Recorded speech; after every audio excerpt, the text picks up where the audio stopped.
Samsung just announced the Galaxy Note 8. It has a slew of new features, but a lot of them are similar to what we're expecting with the new iPhone. We were able to get our hands on the Note 8, and while these phones are very different, there is a lot that they share. So first is the build.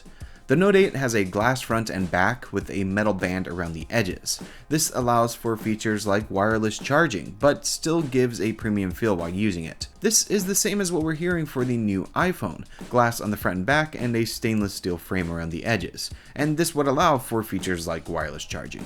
There's also no home button on the Note 8. Samsung moved away from the physical home button for an on-screen one, and again, this is what we expect with the iPhone. Also, like with the current iPhone, the home button on the Note 8 vibrates when pressed to try and simulate a real button, and the home button can detect pressure like with 3D Touch. The screen on the Note 8 is huge. It spans 6.3 inches, is AMOLED, and has an 18.5 by 9 aspect ratio, so it's pretty tall. However, there are still bezels at the top and bottom. Comparing to the iPhone 8, we're expecting there to be a larger screen to body ratio, so no chin, but a notch at the top for different sensors and cameras. But even though the iPhone should have a larger screen, it won't come close to the 6.3 inches of the Note. But we're expecting AMOLED, so it should have great contrast and punchy colors like what you get with the Note. Now, on the back, the similarities continue. The Note 8 now features a dual 12 megapixel camera system.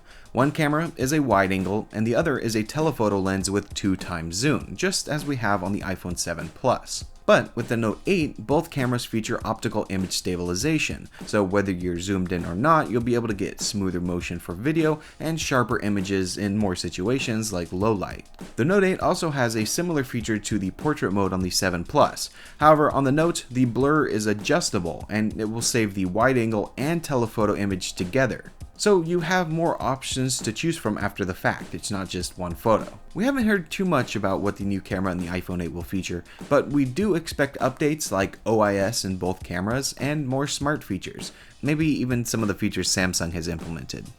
One thing the Note has that we don't expect an iPhone to get is the S Pen. This is a stylus that tucks away inside of the phone. The closest comparison in the Apple world is of course the Apple Pencil, but the S Pen is a defining feature of the Note line. Now with the Note 8, the S Pen has better pressure sensitivity and a new feature called Live Message. This will animate whatever you write and send it off. This is very similar to a feature in iOS called Digital Touch. However, on the Note, the animation is saved so you can share it in more places. Now, as for security, the Note 8 is packing a fingerprint sensor on the back near the camera, but on the front it has face scanning and iris scanning. You can use either of these to open up your phone. This is a similar story to what we're expecting for the iPhone 8. The little notch at the top of the screen is supposed to hold different sensors and cameras to do 3D face detection and scanning. This would presumably allow for very secure entry without the use of Touch ID, which we still don't know if will be included in the next iPhone. On the inside, the Note 8 is packing a 10nm 2.3 GHz Snapdragon processor with 6GB of RAM, 64GB of expandable storage, a 3300 mAh battery. It's also IP68 water and dust resistant, and it still has a 3.5mm headphone jack. With the iPhone 8, we're expecting Apple's A11 processor and 3GB of RAM. Comparing these two, on paper it seems the Note 8 is definitely better, but we have seen in the past that Apple's seemingly worse hardware actually outperforms the competition, so we'll have to wait and see on that. On the software side of things, of course, there is a huge difference.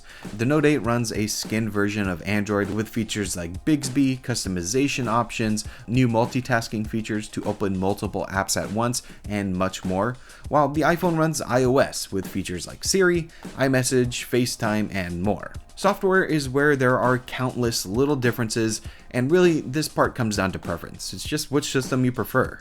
Now, the Note 8 comes in 4 colors: Midnight Black, Orchid Gray, Deep Sea Blue, and Maple Gold. With the iPhone 8, we're expecting a black model, silver model, and a new copper model. And both of these phones are expected to come in at higher price points. The Note 8 starts in the $900 range, and we are expecting the iPhone 8 to come in at a higher price as well. So not cheap phones by any means. But that is the Note 8 versus the upcoming iPhone 8. They share a lot of the same basic features, but the implementation and the way that they are to use has yet to be seen for either device really. The Note 8 will be available September 15th, and we're expecting the announcement of the iPhone 8 in September as well, so be sure to stay tuned for that. I hope you enjoyed this comparison. If you did, be sure to subscribe to see more videos like this and visit MacRumors.com for more. I want to thank you all so much for watching. I'm Mac Gonzalez with MacRumors, and I'll see you next time.